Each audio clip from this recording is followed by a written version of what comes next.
원함으로 바뀌어지는 그런 은총을 경험하게 됩니다. 우리 늘 건강하셔서 그렇게 은혜를 나누는 복된 찬양을 오래도록 하나님께 드리실 수 있기를 바랍니다. 실없는 생각이죠. 오 놀라운 주 찬양을 할 때 제가 지난주 금요일 날 농담 삼아 했던 얘기가 다시 한번 떠올랐습니다. 농담은 아니고요. 이렇게 글을 읽었는데 이런 내용이었습니다. 어떤 할머니가 손자와 함께 바닷가를 거닐고 있는데 갑자기 큰 파도가 와가지고 손자를 휩쓸어 갔다는 거예요. 할머니가 얼마나 놀랬겠습니까?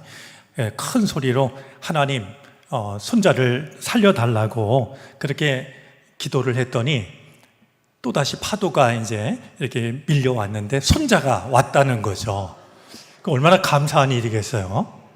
근데 이 할머니가 하나님께 감사를 했답니다. 하나님 손자를 살려주셔서 감사합니다. 근데 거기서 끝내지 않았고요. 그런데 하나님 손자 모자는 왜 안 돌려주시는 거죠? 그랬다는 겁니다. 우리가 받은 은혜가 참 큰데 우리는 받지 못한 것만 생각하고 있는 거 아닌가, 이제 그런 우리들의 모습을 돌아보게 해주는 그런 이야기였습니다. 여름이 시작이 돼서요, 저희가 이 주일 오후 예배 시간에 이렇게 말씀을 이제 나누게 되었는데요. 오늘 말씀은 지난주 우리가 가졌던 시간과 관련이 있습니다. 지난주 오후에 우리가 북콘서트 시간을 이제 가졌고, 우리 교인들뿐만이 아니라 이제 외부에서도 적지 않은 분들이 우리 교회를 다녀갔습니다. 그날 참석하셨던 분들 뭐 재미있는 시간이었습니까?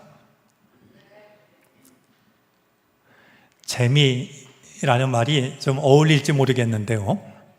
그래도 평소에 우리가 대하기 힘든 그런 이야기들을 들을 수 있는 시간이었다라고 여겨집니다. 저는 몇 가지 즐거움을 누렸는데요. 그날 멀리서 오신 손님들 중에는 오랜만에 만나는 그런 반가운 얼굴들이 이제 있었습니다. 몇몇 분들은 가까이 지내는 분들인데 자주 만나지 못하다가 그날 북콘서트를 통해서 얼굴을 대할 수 있어서 참 반가웠죠. 또 한 가지 생각지 못한 그 반가운 일이 있었는데요. 저는 시인 중에서 제가 좋아하는 시인 중에서 나희덕 시인이 있습니다. 그런데 그날 끝나고 이렇게 뒤에 서서 인사를 할 때 누군가 모르는 분이었는데 보니까 나희덕 시인이었습니다. 제가 워낙 그분 시를 좋아하고 또 기독교 사상에 그분이 쓴 시를 가지고 글을 쓴 것도 있고 그래서 잠깐이지만 개인적으로는 굉장히 반가운 만남을 가졌습니다. 오전 예배 때도 제가 잠깐 소개를 드렸지만 역시 모르는 몇몇 분들이 저를 찾아오셔서 인사를 하셨는데요. 얘기를 들으니까 정릉에 사는 분들이시더라고요. 그런데 한 분이 얘기를 하는데 자기는 50년 동안 정릉에 살았지만 정릉 감리교회가 여기에 있는 줄은 몰랐다는 거예요. 여러분, 사실 우리가 그 말은 우리를 좀 돌아보게 하는 말 아닐까라고 여겨지는데요. 여러분, 정릉에 50년 산 사람이면 이 손바닥처럼 이 정릉을 잘 알고 있지 않을까? 그렇게 생각을 하는데 아직도 우리 교회를 있는 줄 모르는 이웃들이 있다는 거죠. 그분이 와서 인사를 하면서 그런데 내가 있는 줄도 몰랐던 교회에서 장기려 평전 북콘서트를 열어준 것에 대해서 참 고맙게 생각을 한다, 이렇게 인사를 했습니다. 그런 점에서 참 의미 있는 시간이었구나라고 하는 걸 다시 한번 느낄 수가 있었습니다. 오늘 이 시간에는요, 주님을 본받은 사람에 대해서 저희가 말씀을 좀 생각을 하려고 합니다. 한번 여러분들에게 묻고 싶습니다. 이건 그냥 묻는 게 아니라 누가 좀 얘기를 하셔도 좋을 것 같은데요. 여러분들이 알고 있는 사람 중에서 주님을 본받은 사람 하면 떠오르는 사람이 누구인지요? 정말 그분은 주님을 본받은 사람이야, 이렇게 느낄 수 있는 그런 사람이 있다면 누구일까요?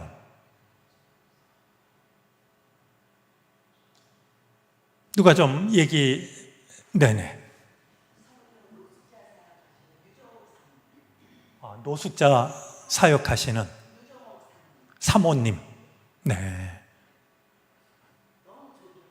네네.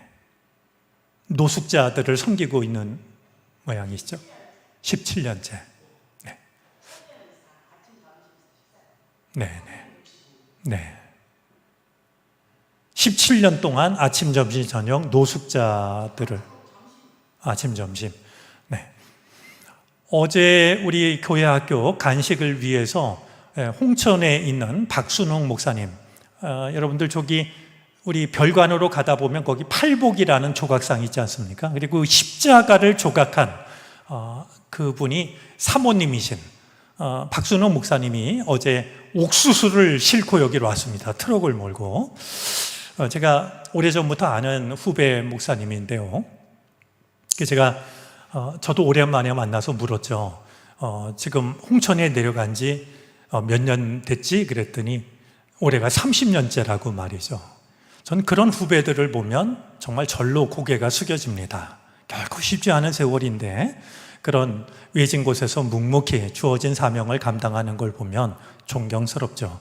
어떤 한 사모님이 노숙자들 이렇게 식사 대접하는, 얼마든지 예수님을 본받은 사람이라고 여겨집니다. 또 누가 있을까요?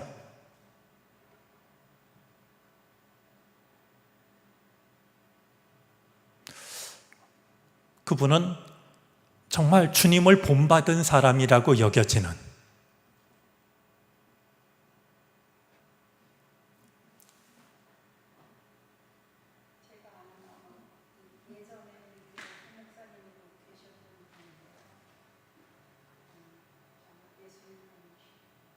그래요.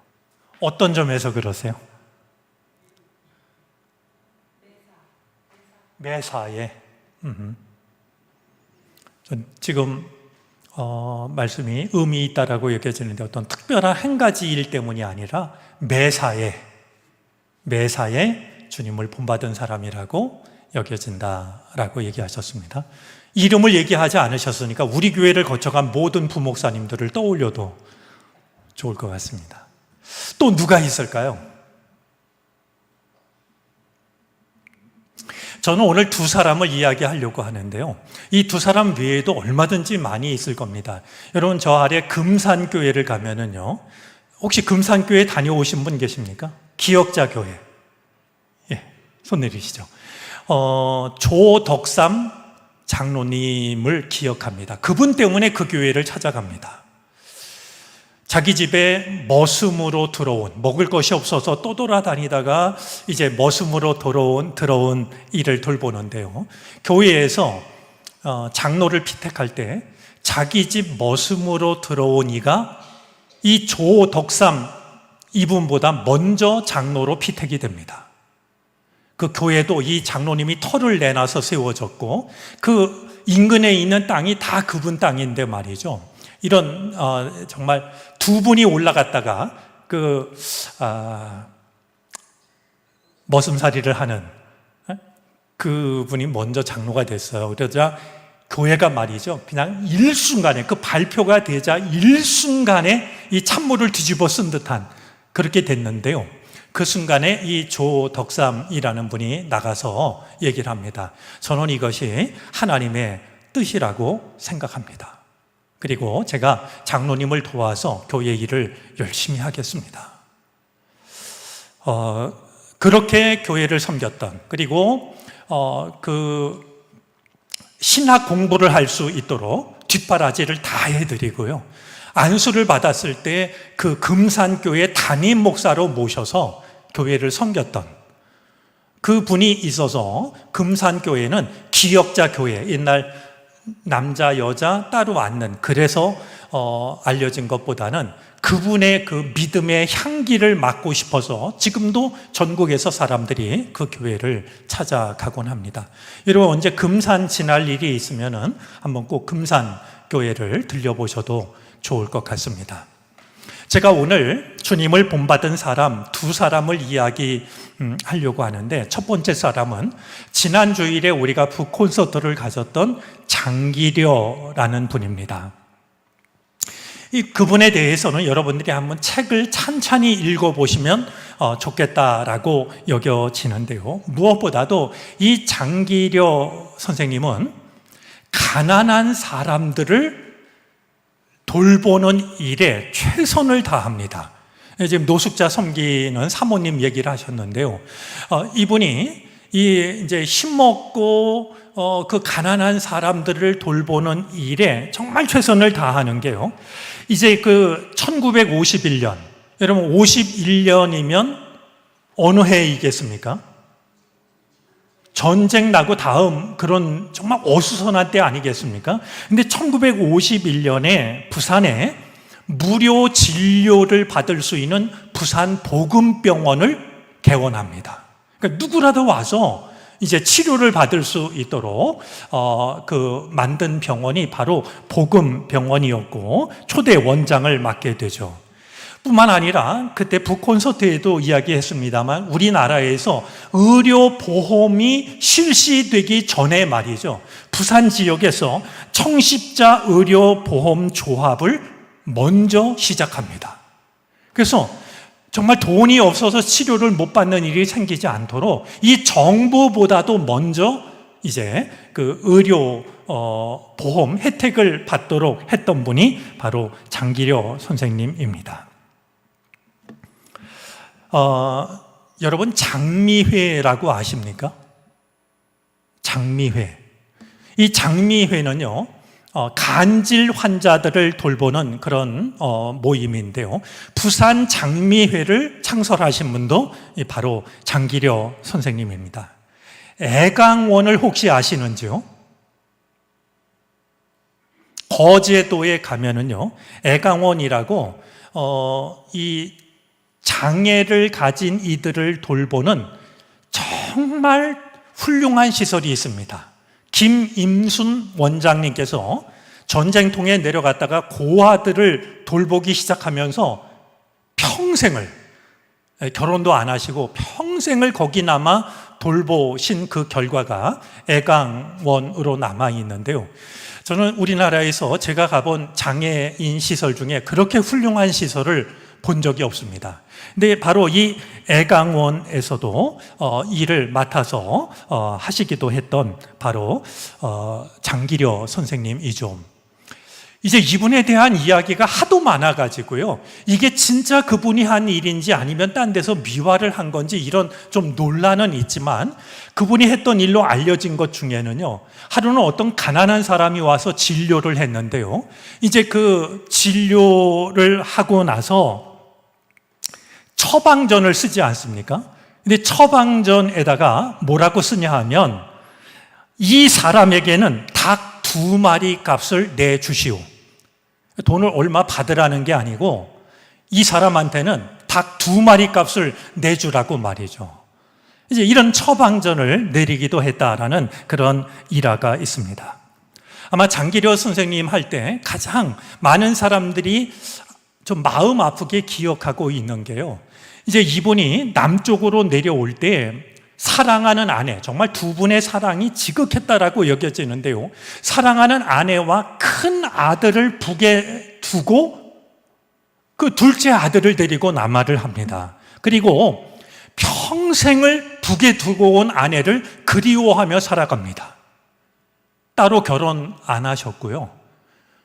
특별히 이 정부에서요, 몇 년인가 하면 1985년이네요. 남북 이산 가족 상봉하는 때가 있었지 않았습니까? 근데 이 장기려 선생님이 워낙 남쪽에서도 그렇고 북쪽에서도 그렇고, 이 장기려 선생님은 김일성 수술을 맡기도 했었고요, 또 김일성 대학에서 교수를 하기도 했었습니다.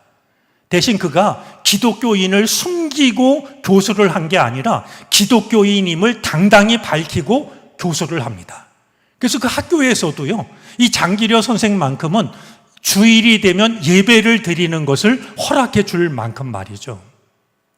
그 북에서도 이분이 그냥 남아했다라고 하면 그 가족들이 살아남을 수가 없으니까 북쪽에서는 이 장기려 선생님이 남쪽으로 납치가 됐다라고 얘기를 해서 가족들을 지켜줍니다. 근데 1985년에 이제 가족 상봉하는 그 와중에 우리나라 정부에서요, 이 장기려 선생님한테 특별한 배려를 합니다. 그렇게 그리워했던 아내를 만날 수 있는 기회를 주겠다고 말이죠.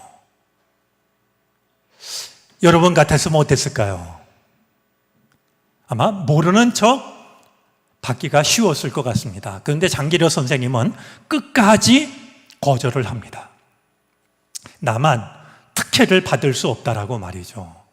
그래서 끝내 돌아가실 때까지 이제 아내를 만나지 못하는 이런 그 마음을 지켜가기도 했습니다. 이 장기려 선생님은요, 무엇보다 산상설교에 나오는 말씀을 따르기를 원했습니다. 그러니까 정말 예수님을 닮아서 살아가고 싶어 했던 분인데요, 특별히 산상수훈에 나오는 하나님의 말씀을 자기의 삶으로 따르기를 원했습니다. 이분이요, 세상을 떠나기 2달 전에 내가 죽거들랑 내 묘비에는 이 글자만을 새겨달라고 요청을 합니다. 그렇게 요청했던 나의 묘비에 아마 적을 게 굉장히 많았을 텐데요, 나의 묘비에 이것만 적어달라고 했던 건 뭐냐 하면 예수를 섬기다 간 사람, 내 묘비에는 그것만 적어달라고 부탁을 하죠. 저는 글을 읽다가 이 대목에서 사실 뭉클했습니다. 만자를 넣지 않았던 것에 대해서 예수만을 얼마든지 그렇게 말할 수도 있었겠지만 그분은 그것이 혹시 자기의 의를 드러내는 것이 될까 고민하셨을 거라고 여겨집니다. 그래서 예수만을 섬기다 간 사람이 아니라 예수를 섬기다 간 사람, 이것이 그분이 자기 묘비에 새겨지기를 원했던 글씨였습니다. 이분이 5사람을 존경하는데요, 자기를 업어 키우면서 기도를 가르쳐주고 하나님의 말씀을 들려줬던 할머니를 제일 먼저 존경했고요, 존경했던 5사람 중에는 누가 있냐면 오정모 사모님이 계십니다.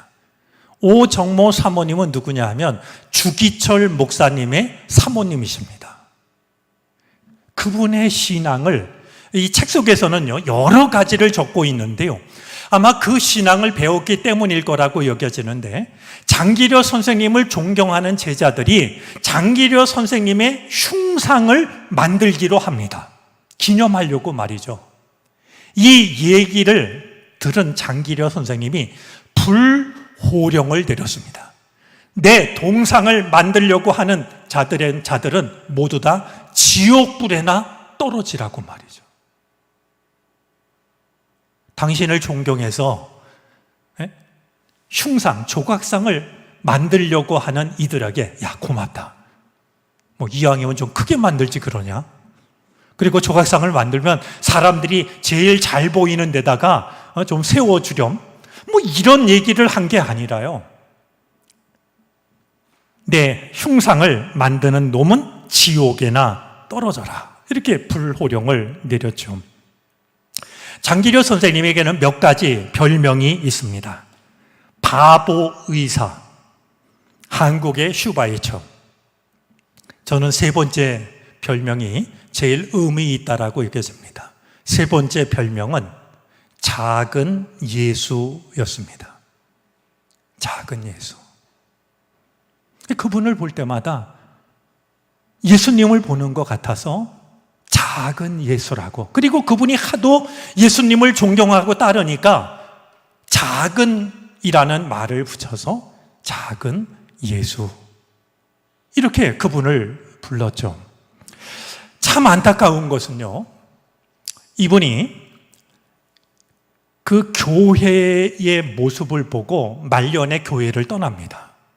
제가 북콘서트 시간에 이야기했습니다만 그분이 내가 더 이상 이 기존 교회에 나가지 않겠다라고 결심한 해가 1987년입니다. 제가 이 횟수를 기억하는 것은 1987년에 제가 첫 목회를 떠났기 때문입니다. 그리고 실제로 1988년부터 그는 교회에 출석을 하지 않았습니다. 두 가지 이유 때문이었는데요. 하나는 교회의 분열이었고요. 또 하나는 자본주의에 물든 교회의 모습을 보고 절망합니다. 그래서 그분이 찾아간 곳이 있는데요. 많은 사람들은 그 모임을 종들의 모임이라고 부르는데요. 제가 먼저 번 나왔던 책 장기력 그 사람을 읽을 때에도, 그리고 지강유철 선생님을 모시고 신앙 강좌를 할 때도 그 점을 가장 관심을 가지고 질문을 했었습니다. 종들의 모임이 어떤 모임이냐라고 하는 것 말이죠. 근데 이번에 이 증보 개정판 장기력 평전을 보면서 제가 확인한 결과 그 모임은 종들의 모임이라는 이름을 가지고 있었던 것이 아니라 그 모임의 성격을 따라서 장기려 선생님이 스스로 붙인 이름이었습니다. 어쩔 수 없이 붙인 이름이 종들의 모임이었는데요. 이 종들의 모임은 어떤 모임이냐면 예수님께서 제자들을 둘씩 세상으로 파송하실 때 예수님이 말씀하셨던 것을 그대로 실천하는 사람들의 모임이었습니다. 예수님이 지팡이도 가져가지 말고 전대도 가져가지 말고 그렇게 말씀하시지 않았습니까? 그걸 있는 그대로 따르는 이들의 모임이 바로 이름이 뭔지 투바이투스 이런 이름도 있지만 하여튼 공식적인 이름 대신에 어쩔 수 없이 자신들의 모임을 이야기할 때 종들의 모임이라고 불렀던 이름입니다. 저는 우리가 바로 그 지점에서 크게 고민해야 될 일이라고 여겼습니다. 정말 교회를 사랑하고 말씀을 사랑하고 예수님을 따르려고 하는 누군가가 먼저 믿는 사람들의 모습을 보고 실망해서 교회를 떠나게 되는 일이 우리에겐 없는 걸까? 삭개오를 보면 생각이 듭니다. 삭개오가 예수님이 보고 싶어서 나갔는데 예수님을 볼 수가 없었어요. 왜 그랬냐 하면 예수님의 제자, 예수님을 사랑하는 사람들이 예수님을 에워싸고 가고 있는데요. 삭개오는 키가 작았어요. 그래서 예수님 주변에 있는 사람들이 예수님을 가리고 있어서 삭개오는 예수님을 볼 수가 없었던 거였어요.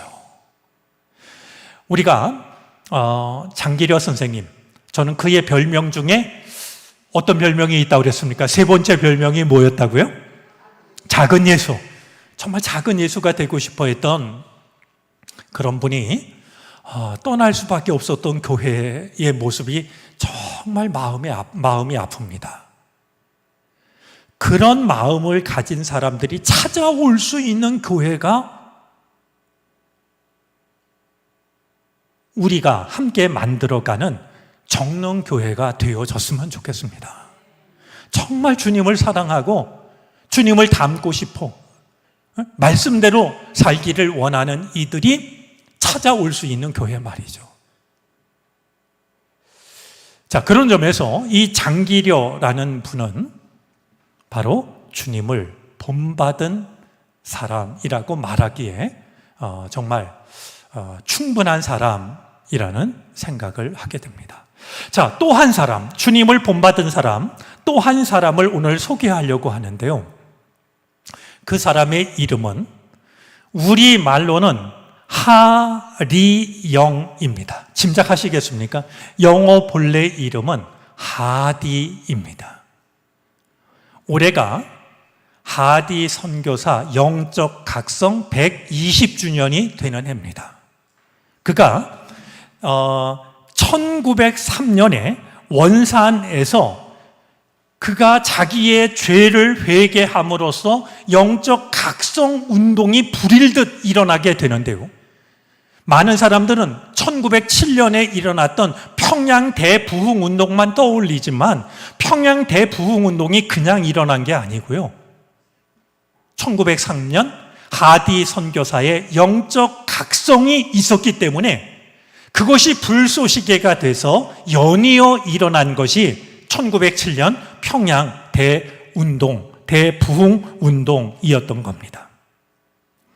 잠깐 하디 선교사 말씀을 드리면은요, 그는 1890년 9월 30일에 1890년 가을에 한국 땅에 첫 발을 내딛습니다.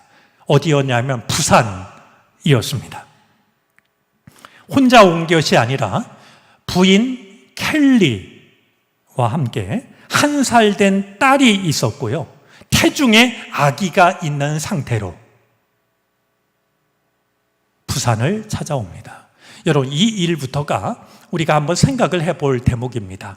그 당시에 많은 선교사들이요, 선호했던 나라가 어디냐 하면 중국, 인도, 일본이었습니다. 이 조선은요, 별로 관심을 갖지 않던 그런 나라입니다. 그런데 하디 선교사는 그렇게 많은 사람이 가려고 하는 잘 알려진 곳보다도 나는 오히려 복음을 정말로 필요로 하는 곳을 찾아가겠다라고 해서 그는 한국을, 조선을 찾아왔던 겁니다. 그가 의료 선교사로 활동을 하는데요, 이제 부산에서 활동하던 그가 이제 서울로 올라와서 또 의료 선교사를 이제 하는데, 마침내 그가 이제 생각을 좀 바꾸게 됩니다. 물론 아픈 몸을 고치는 것도, 고쳐주는 것도 해야 될 일이지만 그보다 더 중요한 게 마음을 치료하는 일이라는 사실을 생각하기 시작한 겁니다. 그러니까 이 조선 땅에 와서 치료를 제대로 받지 못해서 이제 그 고통을 받고 있는 그들의 병을 치료하다 보니까 이 몸의 병을 치료하는 것도 중요한데 그보다 더 중요한 게 마음의 병을 치료하는 이것이다라고 생각을 해서 그가 복음을 전하는 선교사 역할을 감당하게 되는 것이죠. 제가 요즘 글을 많이 읽고 있습니다. 올해가 120주년이어서요, 감리교회에서는 이 하디 선교사님, 고진환 목사님이 쓴 소설이 있습니다. 그래서 그걸 읽고 독후감을 이게 쓰게 해가지고요, 독후감이 한 이만큼 됩니다. 제가 미리 알려드리질 못해서 미안한데요, 이게 각 분야별로, 그러니까 어린이, 청년, 목회자, 어른 남성, 어른 여성, 이렇게 해서 각 분야별로요 1등을 한 사람한테 100만 원씩 주더라고요. 다음에 이런 일이 있으면 꼭 알려드리겠습니다. 제가 독후감을 읽다 보니까요, 어떤 장로님이 쓰신 독후감이 있었는데, 남자 장로님이에요. 이분이 자기가 1957년생이라는 거예요. 근데 아까 제가 하디 선교사가 몇 년에 왔다고 그랬어요? 1890년. 그런데 자기 어릴 적 기억을 하면은요, 화장실 가면 널빤지 2개 있는, 그래서 왜 내가 빨간 휴지 줄까, 파란 휴지 줄까, 뭐 이런 얘기. 그래서 혼자 화장실 가는 건 너무나 무서워서 꼭 누나를 데리고 화장실을 갔던. 그리고 우리 같은 기억하실지 모르겠습니다만, 제가 단강에 갔을 때도요, 이런 얘기 여기서 해도 되나요? 단강에 가서 저희가 사용했던 첫 번째 화장실은요, 맨 땅에 돌멩이 2개 있는, 머리가 나쁜 사람은 들어갔다가 상상력이 부족한 사람은 그냥 나오는 말이죠. 정말 맨 땅에 돌멩이 2개 있는 게 화장실이었어요. 조금 나은 화장실은 앞에 거적대기가 있고 널빤지 2개 있는 그런 화장실인데요, 이 독후감을 쓴 분이 뭐라고 그러냐 하면, 자기가 그 어릴 적 생각을 하면 1957년생인데도 자기한테는 화장실 가는 게 그토록 고역이었는데, 서양 선교사가, 이 하디는요, 이 토론토, 캐나다 토론토에서 그 의과대학을 졸업한 학생이었어요. 거기서 병원 의사를 했으면은요, 얼마든지 편하게 지낼 수 있는 사람이었는데요, 이 조선 땅을 찾아와서 1890년에 왔으니 그 얼마나 불편함이 많았겠나는 거예요. 57년에 태어난 자기도 어릴 적을 생각하면 기가 막힌데 말이죠.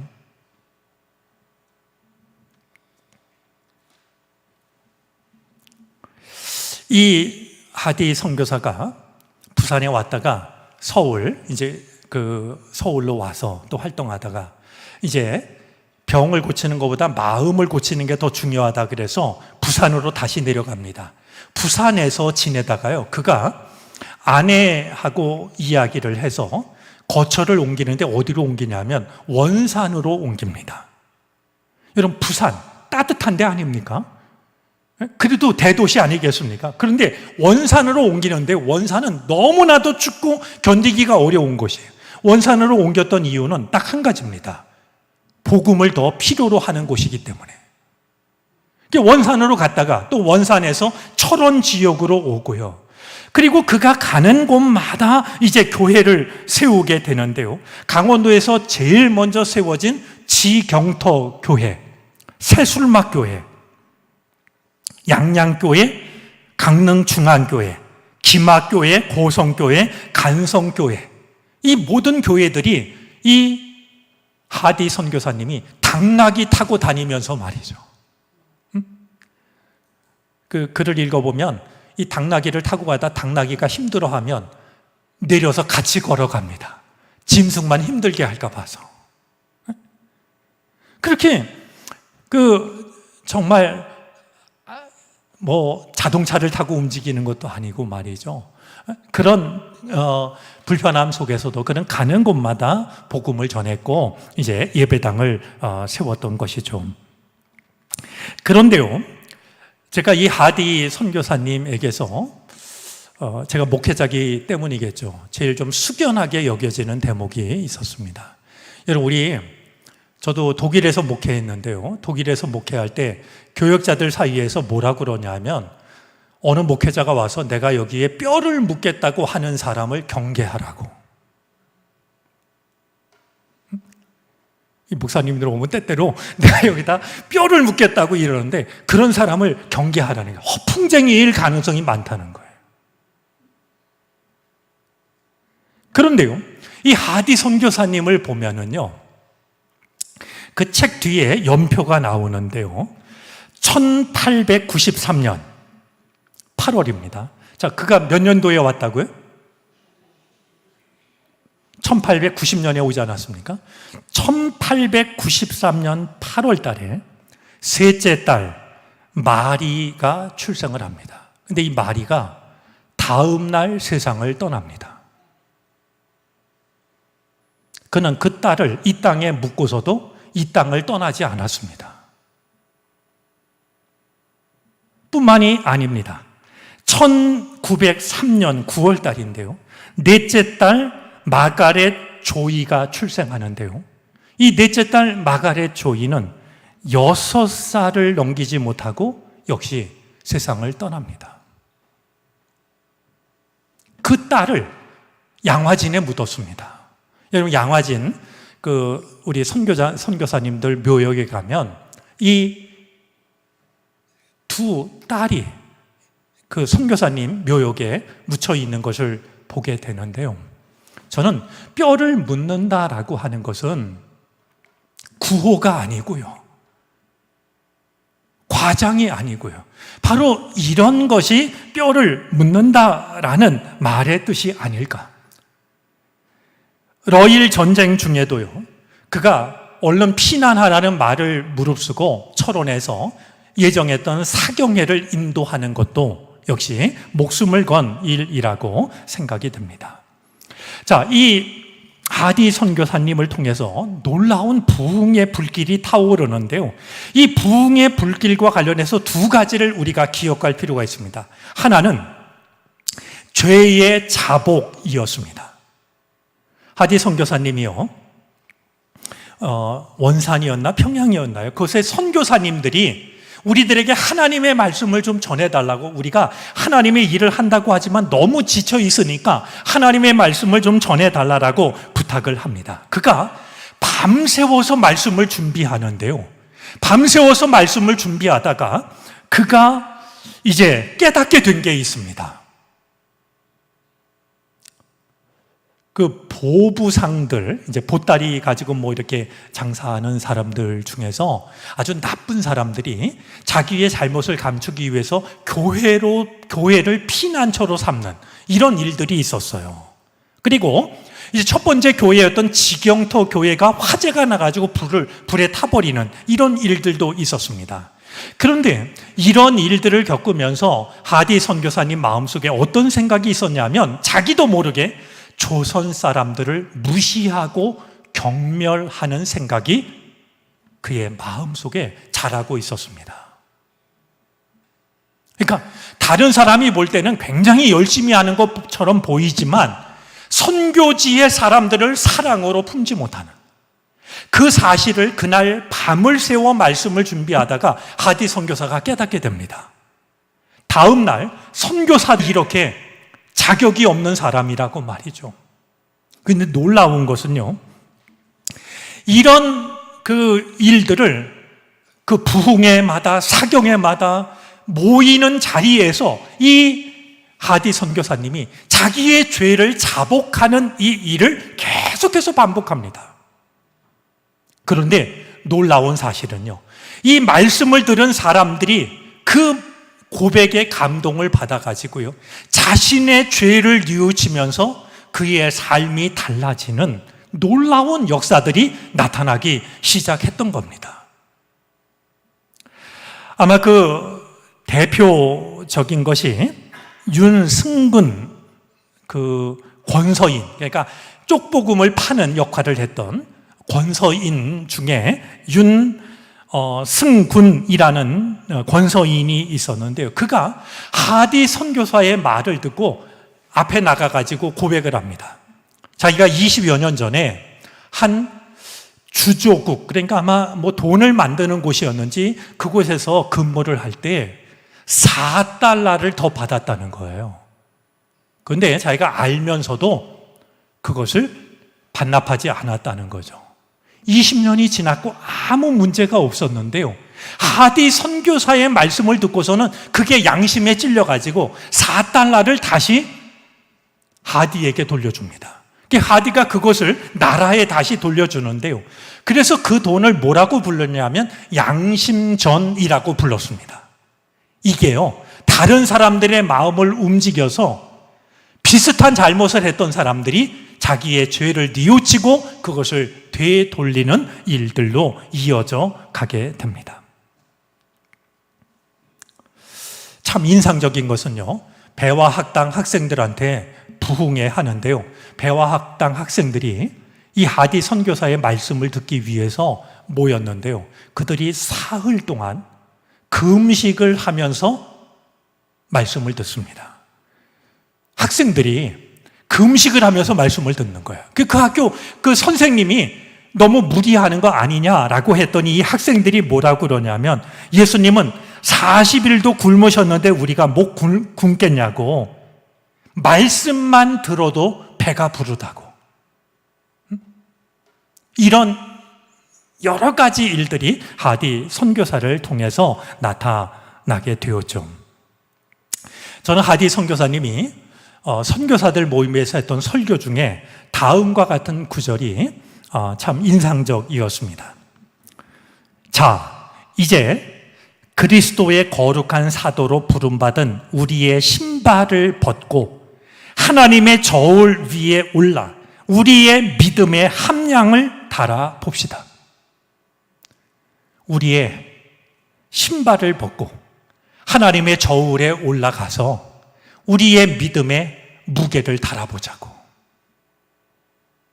여러분, 여기서 말하고 있는 신발, 이거는 뭐 목사라는 직분, 장로라는 직분, 무슨 회장이라는 직분, 우리의 믿음을 그럴듯하게 보이는 그 모든 것들이 신발 아니겠습니까? 우리의 신발을 벗고 하나님의 저울에 올라가서 우리의 믿음이 얼마나 되는지를 달아보자라고 전하고 있는데 참 마음에 와 닿았습니다. 여러분, 우리가 읽은 오늘 말씀은 사도 바울의 권면인데요. 사도 바울이 뭐라고 고린도 교인들에게 말하냐 하면, 오늘 성경 말씀을 보니까 너희는 나를 본받는 자가 되라 말합니다. 여러분, 제가 여러분에게 혹시 여러분들은 저를 본받는 사람이 되십시오 하면 여러분들 마음은 어떠실 것 같아요? 저런, 한 목사가 이제 보니까 꽤 교만한 사람이군. 아마 대부분은 그런 생각 하실 겁니다. 얼마나 잘났길래, 얼마나 완전하길래 나를 본받는 자가 되라고 할까? 여러분, 바울이 여러분은 나를 본받는 사람이 되십시오 하는데 그 말만 하는 게 아니라 내가 주님을 본받는 사람이 된 것처럼 여러분은 나를 본받는 사람이 되십시오. 자, 그런 면에서 이 말씀을 생각하면 주님을 본받으려고 애쓰는 그런 나를 여러분들도 본받으라 라고 말하고 있는 것이었습니다.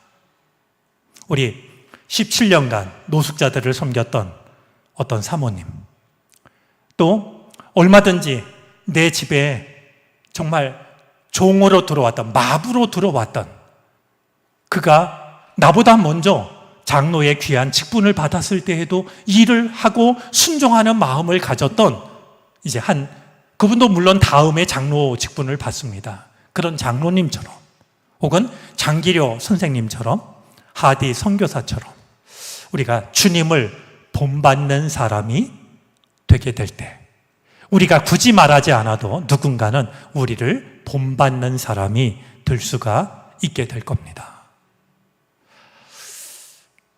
다른 욕심 말고요. 여러분들 혹시 지금 할머니이신 분, 할머니, 손자, 손녀가 있는 분,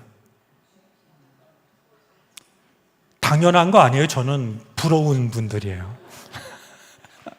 자, 손 내리세요. 할머니이신 분은요, 여러분들이 손자, 손녀들이 나도 우리 할머니처럼 됐으면 좋겠다. 나도 우리 할아버지 같은 사람이 됐으면 좋겠다. 그런 사람이 되시기를 바랍니다. 나를 사랑할 때 기도해 주시고, 내가 아플 때 기도해 주시고, 하나님의 말씀대로 살려고 애쓰시고, 주님을 본받는 사람이 되면 여러분들을 알고 있는 누군가는 나도 저분처럼 돼야지. 여러분을 본받는 사람이 될 수가 있게 될 겁니다.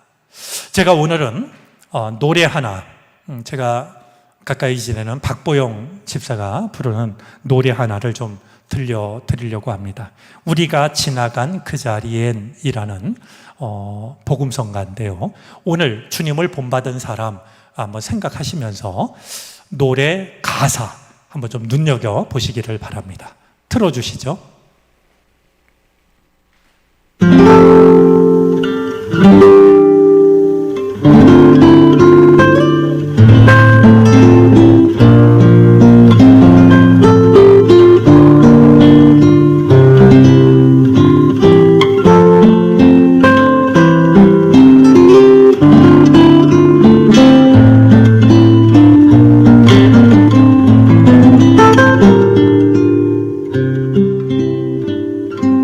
우리가 지나간 그 자리에 해바라기 씨앗 하나 심겼으면 좋겠다. 한 해가 지난 어느 가을날 햇살 속에 빛나는 수줍은 미소가 어린 해바라기를 닮았으면 좋겠다. 우리가 지나간 그 자리에 어린 나무 한 그루 심겼으면 좋겠다. 10년이 지난 어느 가을날 햇살 속에 빛나는 푸르른 미소가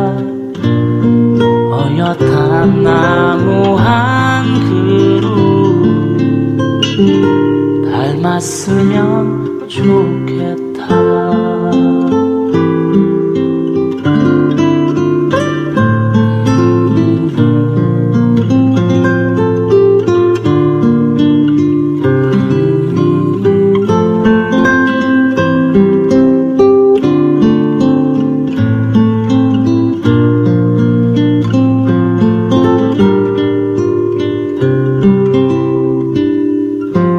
우리가 지나간 그 자리에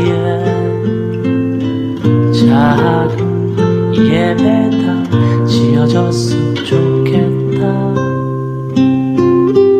100년이 지난 어느 가을날 햇살 속에 빛나는 순례자의 눈물이 예배당 나무 십자가 닮았으면 좋겠다. 우리가 지나간 그 자리에 예수의 흔적이 서렸으면 좋겠다. 천년이 지난 어느 가을날 햇살 속에 빛나는 좋은 날의 풍경이 영원한 노래가 되어 사랑으로 남기를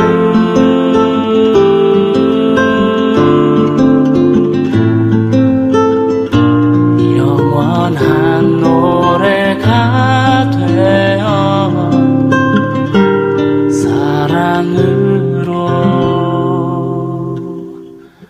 남기를.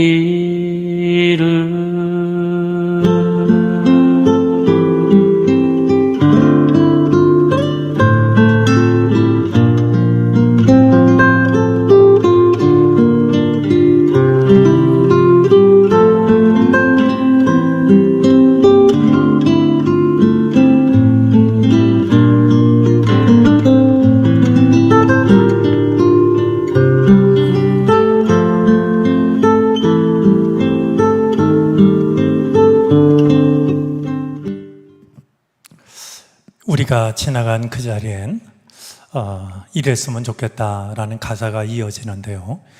3절, 4절 가사를 보면 우리가 지나간 그 자리에 작은 예배당 하나 세워졌으면 좋겠다. 마지막 가사는 우리가 지나간 그 자리에 예수의 흔적이 서렸으면 좋겠다. 그런 가사였습니다. 우리가 이 노래가 담고 있는 것처럼 예수를 닮은 사람으로, 주님을 본받은 사람으로 살아감으로써 누군가가 그런 우리를 눈여겨보고 그가 또다시 주님을 닮게 되는 이런 귀한 일들이 이어지게 되기를 바랍니다. 그럴 수 있었으면 좋겠습니다. 우리 기도하겠습니다. 우리는 부족하지만 주님을 본받은 사람으로 살기를 원합니다. 그런 우리를 누군가 눈여겨보고 함께 주님을 본받는 사람으로 살아가는 일들이 가능하게 해 주옵소서. 그럴 수 있도록 우리에게 은혜를 더하시옵소서. 예수 그리스도의 이름으로 기도를 드립니다.